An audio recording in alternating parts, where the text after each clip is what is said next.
Magandang araw sa ating mga kapatid na naririyan sa Galilee Pilgrim Bible Baptist Church, Macabud. Naway ang kabutihan, kapayapaan at pagpapala ng ating Panginoong Diyos ay sumasa inyong lahat. At muli ang inyong kapatid ay makikibahagi sa inyo sa araw na ito upang mag-abot ng mensahe at aral mula sa salita ng Diyos, ang Biblia. Ang ating pag-uusapan sa araw na ito ay patungkol sa pag-iral ng Diyos o ang katotohanan tungkol sa mayroong Diyos na umiiral. Ano-ano ang patunay na mayroong Diyos na umiiral at ano-ano ang mga kahalagahan kung bakit natin kailangang paniwalaan na mayroong Diyos na umiiral. Kaya hinihiling ko ang inyong munting pakikinig sa ating pag-uusapan.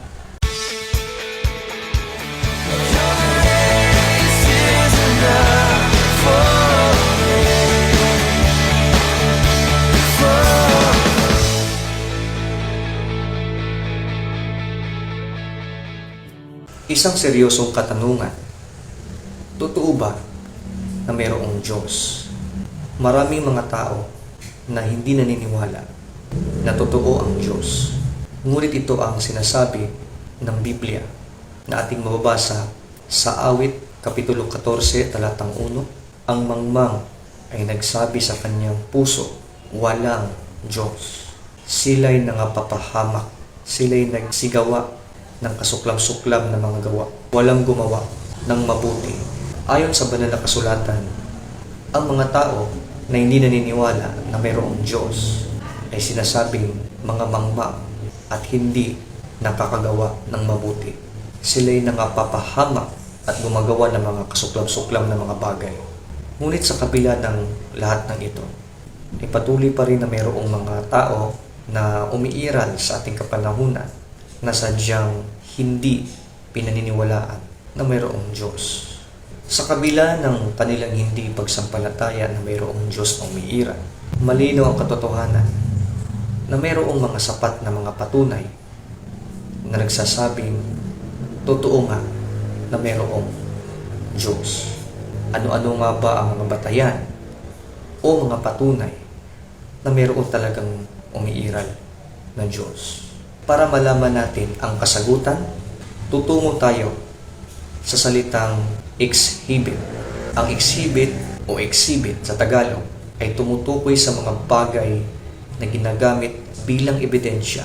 Sa makatuwid, may tamang pamamaraan para patunayan ang mga bagay-bagay at ito ay nakabase sa tinatawag na ebidensya. Ano-ano ang mga ebidensya na mayroong Diyos? At hindi tayo nagkakamali bilang mga Kristiyano na paniwalaan ito. Una ay ang tinatawag na cosmological argument o cosmological na argumento. Ang cosmological na argumento, tumutukoy ito sa argumento na hindi pwede na ang mga bagay-bagay sa ating universe o sansinukob ay bunga ng nothing o bunga ng wala. Katulad na lamang ng ganitong halimbawa, kung walang bomba ay walang sasabog. O di kaya ay hindi magkakaroon ng pagsabog kung walang bomba. Upang magkaroon ng pagsabog, kailangan mo nang magkaroon ng unang sanhi, ang bomba. Kaya ang pagsabog ay sanhi ng bomba. Ngunit, imposible na magkaroon ng pagsabog kung walang bomba. Dahil ang bomba ang siyang unang sanhi ng pagsabog. Ang tawag dito ay the first cause, ang unang nagsanhi. Ganon din sa cosmological na argumento. Hindi magkakaroon ng mga bagay-bagay kung ito ay nagmula sa wala. Kinakailangan ito ay nag-umpisa sa meron. At ito ay ang tinatawag na unang sanhi o first cause. Kaya nagkaroon ng mga bagay-bagay sapagkat mayroong nagsanhi, mayroong nagpaumpisa. Kaya imposible na ang mga bagay-bagay na iyong nakikita sa iyong paligid ay bunga ng walang sanhi o bunga ng wala. Kinakailangan yan ay nagumpisa sa sanhi o first cause. Sapagkat imposible na magkaroon ng sanhi kung wala namang nagsanhi. Kaya kung ang mga bagay-bagay ay nagkumpisa sa wala, ito ay imposible sapagkat ang wala ay hindi magkakasanhi ng meron. Kaya upang maging posible na magkaroon ng mga bagay-bagay, ay kailangan mayroong tagasanhi. At ang tagasanhi na ito ay dapat walang umpisa. Upang maging posible na magkaroon ng mga bagay-bagay, ay kailangan mayroong tagasanhi. At ang tagasanhi ay dapat walang umpisa sapagkat hindi pwedeng magiging galing sa wala ang sanhi kung ito'y nag-umpisa. Kaya kinakailangan ang tagasanhi ay walang umpisa upang hindi siya manggagaling sa wala sapagkat hindi pwedeng ang wala ay magkakaroon ng meron. Sa makatuwid ng tagasanhi ay dapat eternal o walang umpisa. Ang tawag naman dito ay the uncaused cause. Ang walang umpisa na siyang nagpaumpisa. Ano ba ang halimbawa ng uncaused cause o walang umpisa na siyang nagpaumpisa? Halimbawa na lamang dyan ay ang patungkol sa analohiya o analogy ng numero. Halimbawa, yung number 1, yung numero 1 o number 1, hindi magkakaroon ng number 2 kung walang number 1. So, ang sanhi ng number 2 ay ang number 1. At dahil nagsanhi ng number 2 ang number 1, magkakaroon na rin ng number 3 hanggang sa katapusan. Sapagkat ito'y nag-umpisa sa number 1. Ngunit ang number 1 ay hindi kinakailangan ng sanhi o walang nagpaumpisa sa kanya, kundi sa kanya manggagaling ang umpisa. Hindi manggagaling sa 0 ang number 1 sapagkat hindi magkakaroon ng number 1 ang galing sa wala o galing sa 0. Kung 0 nga o kung wala, hindi magkakaroon ng meron kapag wala. Kaya ang numero ay mag-uumpisa sa number 1 na walang umpisa, walang sanhi. Ngunit siya ang magsasanhi ng mga kasunod na mga numero. Ito ay halimbawa lamang ng uncaused cause. Walang umpisa na siyang nagpaumpisa. Ayon sa matematika or mathematics, ang number 1 ay isang natural starting point. Ibig sabihin nito, mag-uumpisa ang lahat ng bilang sa number 1 kahit wala namang umpisa ang number 1. Bilang isang natural o normal na pagbibilang, mag-uumpisa lagi sa number 1 at hindi sa 0. Sa makatuwid, walang sanhi ang number 1. Ngunit ito ang nagsanhi sa ibang mga numero. Ganun din sa Diyos.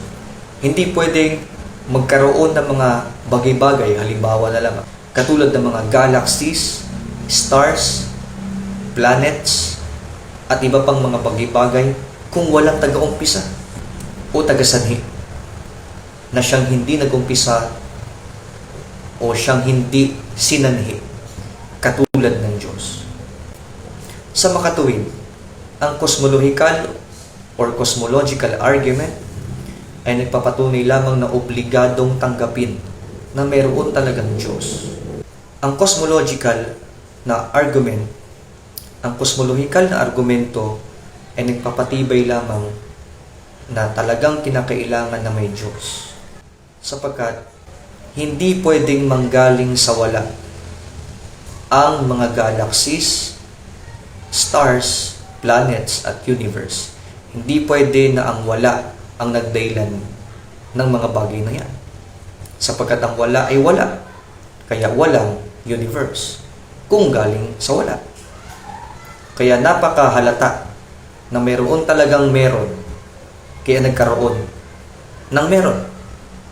Tulad ng universe, galaxies, stars, at mga planeta. Inumpisahan ito. At ang nagpaumpisa nito ay walang umpisa.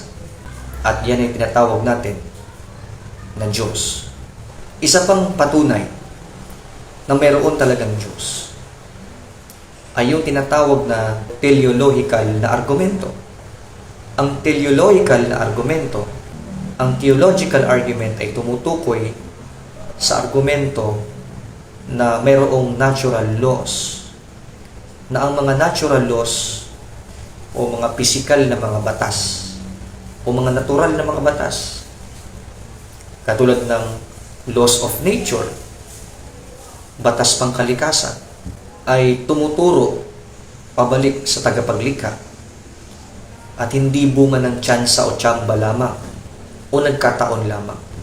Ano-ano ba ang mga natural laws o yung tinatawag na mga natural na mga batas or batas pangkalikasan? Una ay ang tinatawag na fine-tuning of the universe.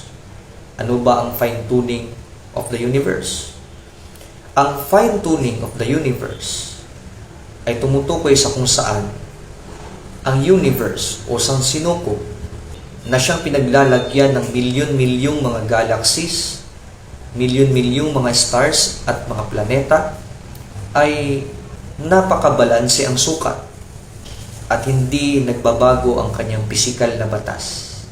Sapagkat kung hindi eksakto ang sukat ng universe, ay hindi ito magkakaroon ng sapat na pagkakataon upang sumuporta ng buhay, katulad ng buhay ng mga tao sa Earth. Sapagkat kung tsamba lamang ang sukat ng universe, hindi kayang suportahan nito ang buhay ng mga tao sa Earth. Sapagkat sasabog ito. Kaya napakasakto ang sukat ng universe upang mapaglagyan ng mga planeta katulad ng planetang Earth o kayang sumuporta ng buhay. Ibig sabihin, planado ang universe at hindi ito bunga ng tsamba-tsamba. Mayroong nag-isip nito para sumuporta ng buhay ng mga hayop at ng mga tao. Yun ang fine-tuning of the universe. Kung saan napaka-eksakto ang sukat, napaka-eksakto ng kanyang pwesto at espasyo para magkaroon ng mga planeta na hindi nagbabanggaan at hindi nasusunog at hindi sumasabog. Pangalawang natural law o batas pangkalikasan ay ang solar system. Ang solar system ay siyang pinaglalagyan ng ating planetang Earth na kung saan ay pinagigitnaan ng sun o malaking araw. Sa solar system, ang mga planeta ay nagkakasundo sa kanilang mga galaw at kilos.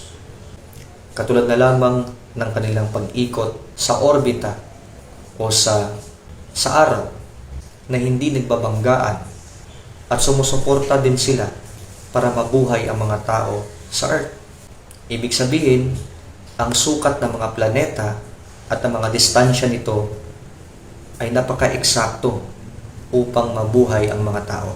Ibig sabihin, planado ang pagkakaroon ng solar system at hindi ito bunga ng tsamba-tsamba lamang. Pangatlong batas pangkalikasan o natural law ay ang Earth system. Ang Earth system o ang planetang Earth ay mayroong mga esfera o spheres na tinatawag.